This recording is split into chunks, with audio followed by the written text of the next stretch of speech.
Thank you so much, Ed, and to all the other board members,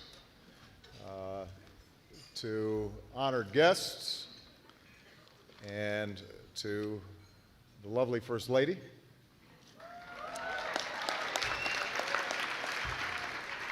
Good evening. You know, Ed's right. I work a lot, and so I wasn't sure that I should actually come tonight. Biden talked me into it. He leaned over and he said, "Mr. President,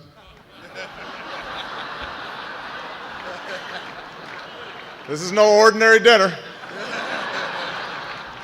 This is a big meal.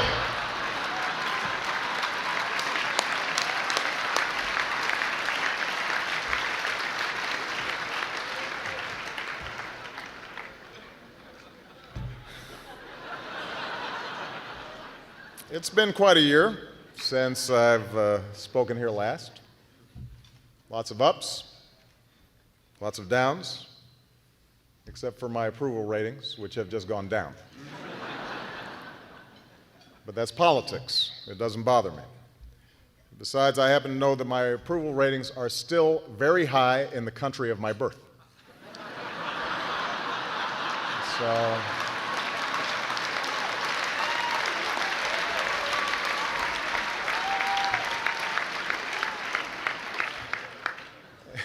and then just the other day, my dear friend, Hillary Clinton, pulled me aside and she gave me a pep talk. She said, despite the numbers, she said, "Don't worry, Barack, you're likable enough."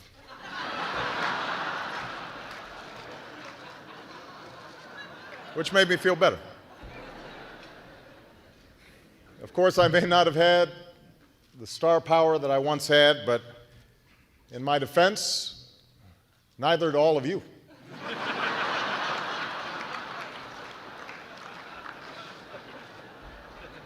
People say to me, "Mr. President, you helped revive the banking industry. You've saved GM and Chrysler. What about the news business?" And I have to explain, hey, I'm just the president. I'm not a miracle worker here.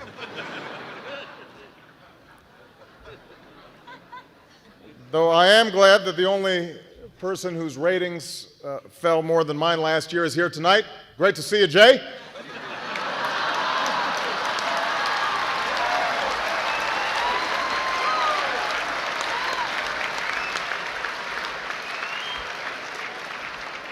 I'm also glad that I'm speaking first, because we've all seen what happens when somebody takes the time slot after Leno's.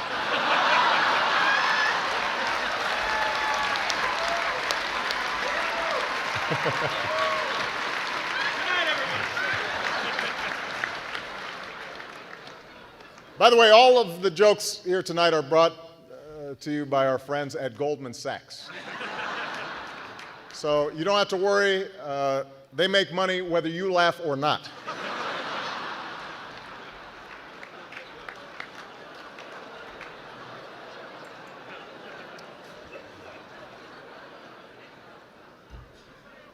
We do have a number of notable guests in attendance here tonight.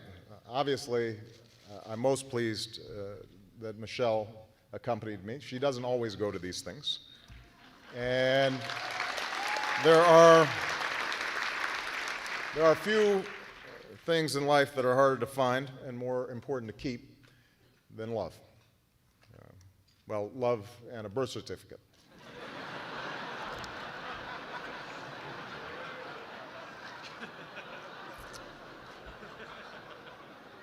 The Jonas brothers are here.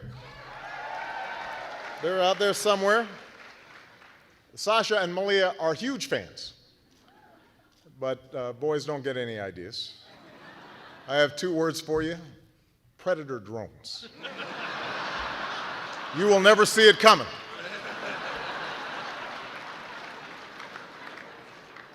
You think I'm joking?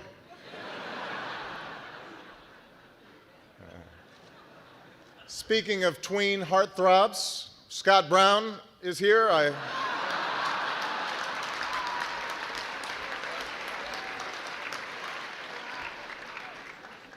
admire Scott. Rare politician in Washington with nothing to hide.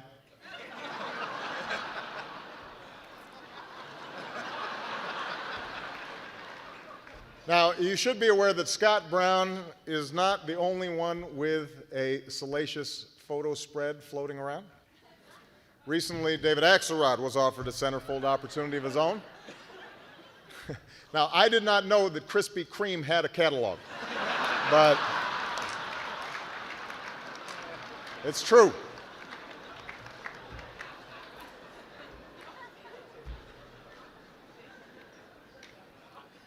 I saw Michael Steele backstage when we were taking pictures, AKA Notorious GOP.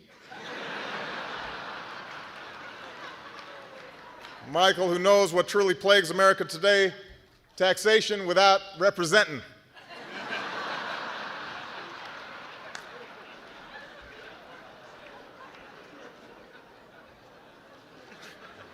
My brother.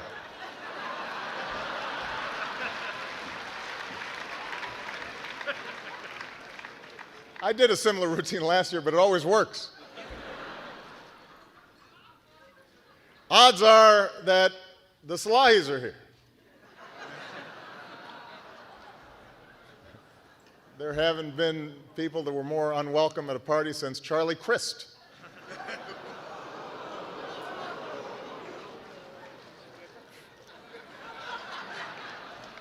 Unfortunately, John McCain couldn't make it.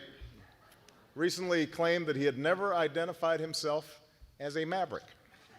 And we all know what happens in Arizona when you don't have ID. Adios, amigos.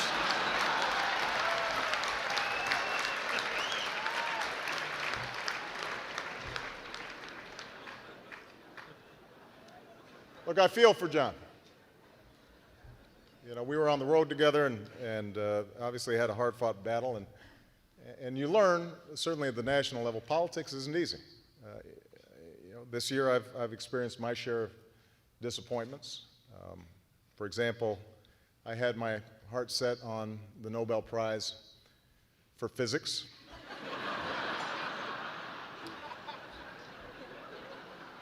But, hey, you can't win them all.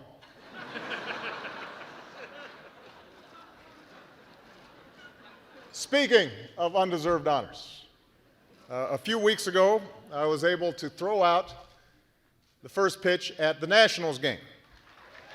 And I don't know if you saw it, but I threw it a little high, a little outside. This is how Fox News covered it. Right here.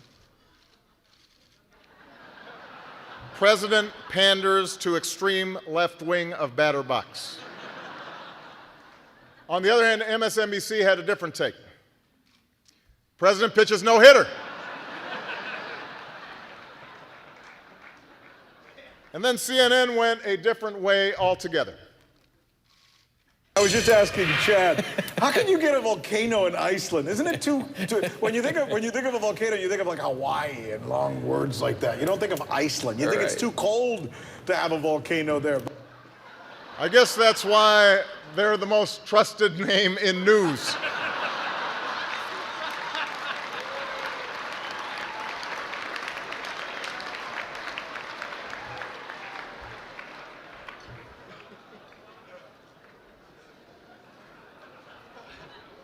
Now look, I have a reputation for giving cable a hard time, so let's pick on Politico for a while. You know, people attack Politico for putting a new focus on trivial issues, political fodder, gossip sheet. That's not fair. Politico's been doing this for centuries now. Just check out these headlines. Our researchers found these. Japan surrenders, where's the bounce?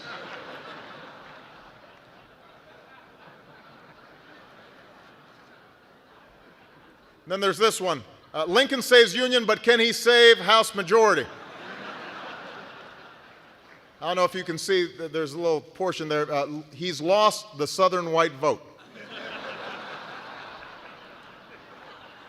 It's astute analysis there. And my favorite, July 3rd, 1776, senior Whig official, talks break down, independence dead.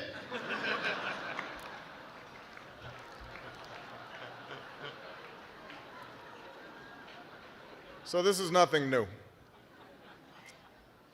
But even though the mainstream press gives me a hard time, I hear that I'm still pretty big on Twitter, Facebook, or as Sarah Palin calls it, the socialized media.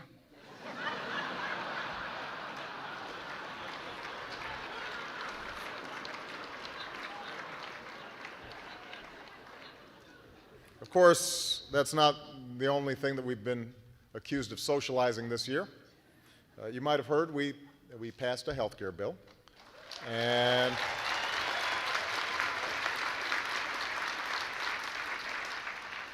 was that Roger Ailes applauding out there? Some Republicans have suggested that the bill contains a few secret provisions. Now, that's ridiculous. There aren't a few secret provisions in the health care plan. There are like hundreds. Tonight, in the interest of transparency, I'd like to share a couple. Let's see.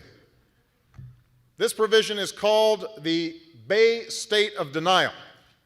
It reads, "This bill shall cover short-term memory loss related to the passage of Massachusetts health care reform." So good news, Mitt, your condition is covered.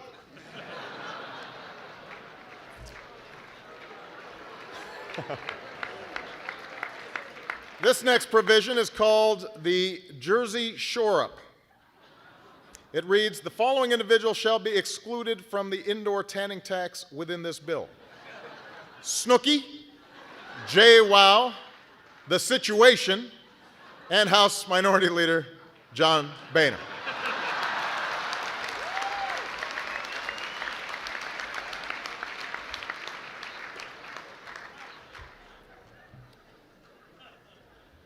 This provision ought to put a common misconception to rest.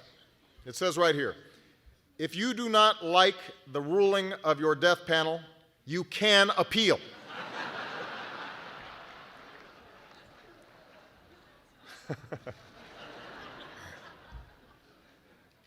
Now, look, obviously I've learned this year politics can be a tough business, but there are times where you just can't help but laugh. You know what really tickles me? Eric Massa.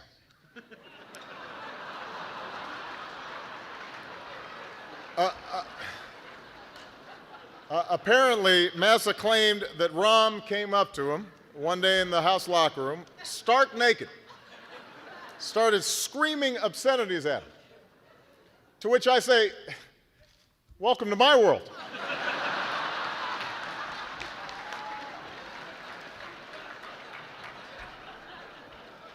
I feel you.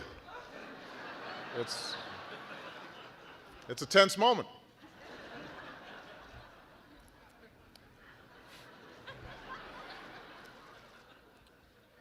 You know, even as we enjoy each other's company tonight, we're also mindful of the incredible struggles of our fellow Americans in the Gulf Coast, both those leading the efforts to stem this crisis and those along the coast whose livelihoods are in jeopardy as a result of the spill. Also in our thoughts and prayers tonight are the men and women in uniform who put their lives at risk each and every day for our safety and freedom.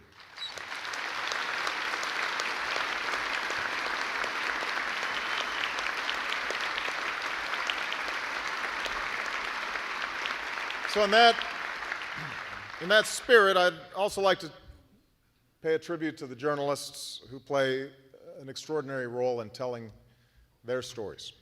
You know, earlier today I gave the commencement address at Michigan, where I spoke to the graduates about what is required to keep our democracy thriving in the 21st century. And one of the points I made is that for all the changes and challenges facing your industry, this country absolutely needs a healthy, vibrant media. Probably needs it more than ever now. Today's technology Today's technology has made it possible for us to get our news and information from a growing range of sources. We can pick and choose not only our preferred type of media, but also our preferred perspective. And while that exposes us to an unprecedented array of opinions and analysis and points of view, it also makes it that much more important that we're all operating on a common baseline of facts. It makes it that much more important that journalists out there seek only the truth. And I don't have to tell you that. Some of you are seasoned veterans who have been on the political beat for decades. Others here tonight began their careers as bloggers not long ago. But I think it's fair to say that every single reporter in this room believes deeply in the enterprise of journalism. Every one of you, even the most cynical among you, understands and cherishes the function of a free press in the preservation of our system of government and of our way of life. And I want you to know that for all the jokes and the occasional gripes, I cherish that work as well. In fact, tonight I wanted to present all of you with a bipartisan congressional resolution that honors all those wonderful contributions that journalists have made to our country and the world. But unfortunately, I couldn't break the filibuster. Thank you very much, everybody. God bless you. And God bless the United States of America.